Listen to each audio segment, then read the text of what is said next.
Good day. Hopefully, everybody's having a good day. I have another little message to be delivered. I'm just here in my bed, just finished my morning meditation, and this message came through. I want to share the difference between merging and joining. And so, when we're talking about inner healing, shadow work, inner child healing, this is one of the most important thing to keep in mind, the difference between merging and joining. And so, we are a spiritual being having this human experience. And if we forget that we are actually the spirit in the seat of the soul, observing the experience of the ego, the inner child, the emotions, whatever you want to call it, there's like two different experiences. And the more you're able to separate that, um, the easier it is to do this work and to do the healing, and the more effective the healing is. And so, one thing to keep in mind is that neglect is actually worse than abuse. And so once you start observing the experience within, you're noticing that there is a lot of things happening at once. And so lots of different feelings. You can have sadness and joy and anger and frustration and tiredness all coexisting, kind of like it's a classroom and you're the teacher and these are your students, all of your different parts. And so if some of them are neglected in the back, it's actually worse than the ones that are getting abused emotionally. And so not only sometimes do we self-sabotage and self-attack and abuse, we outright abandon and reject other parts. And so the goal of healing is to come back into union with all of our parts. And to do that, the teacher has to be guiding the classroom. The teacher's got to be online. And so the observer is the teacher. And so when I'm able to redirect and guide my internal family, my internal classroom, they can come together and be stronger together.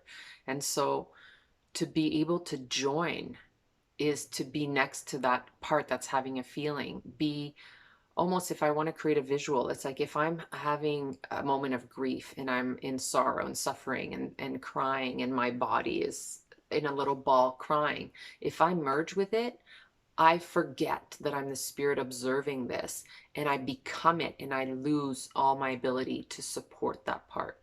Then I become the victim, you know?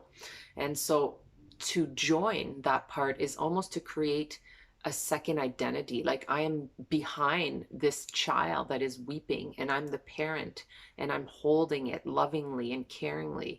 And I'm able to be okay with the feeling. I'm joining, I'm not abandoning. I'm not like, stop crying, you baby, get out of my face. I can't handle this feeling. I'm observing. I'm taking the time to acknowledge all of my parts and my feelings, and I'm joining them through their experience and guidingly, lovingly, um, towards a shift, because everything is rhythm, it's cycles, and nothing lasts forever. It's kind of like the storm. So when the cloud passes, the sun is naturally there. So when the feeling is being acknowledged and cared for, it actually naturally dissipates and moves on, and then the child is okay again.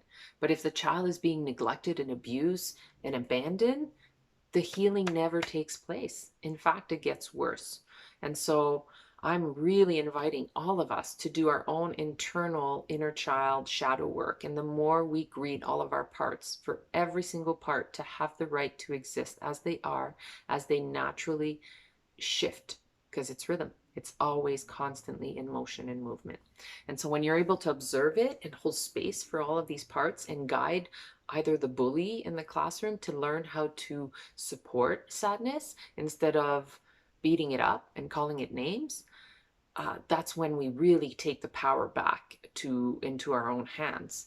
And so we need to learn how to join our parts lovingly and guide them, and not to just merge and lose our own sense of self, if that makes sense. And so that's today's message. I'm wishing everybody curiosity and playfulness with all of your parts as you start being more aware of what's happening within. And so there could be multiple feelings at once, and that's okay. And so our job is to learn how to guide this family. And so it can be a classroom, or you can be the parent and these are your kids. It can be seen as you're the boss. These are all your staff and your team and your CEO. And how do you manage your business? Or it could be, a play, the play of your life. And every scene is on stage in front of you, and you're the director, and you get to choose how to respond to some of these parts. So if sadness is freaking out, who will you assign to go on stage and respond to it?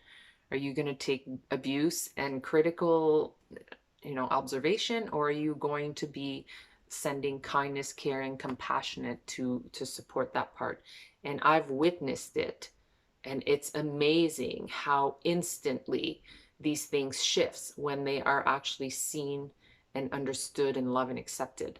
And so we just need to give them permission to be expressed, not suppressed. And so that's the thing. Allow the energy to be expressed and transmute it through your body. Otherwise, we suppressed it. Every time you try to neglect it, you're actually just pushing it down, and it's not going to go anywhere. It's actually going to get worse. It's like a wound that never heals. So it's about feeling it without merging with it, but joining it and having compassion for it and empathy, and allowing it to go through. Becoming your own therapist for your internal healing, or your own parent, is a better way of seeing it. And I love becoming my own parent in so many ways. And so if this resonates, let me know. If you have any questions, or you want to play and do therapy with me, I'm happy to do that as well. I'm available. And so this is what I do. And I'm hoping that this is going to reach someone and help them kind of be more playful and supportive to their parts versus dismissive and abusive and neglectful. All right. Love you all, as I encourage you to love all of you. All right. Take care.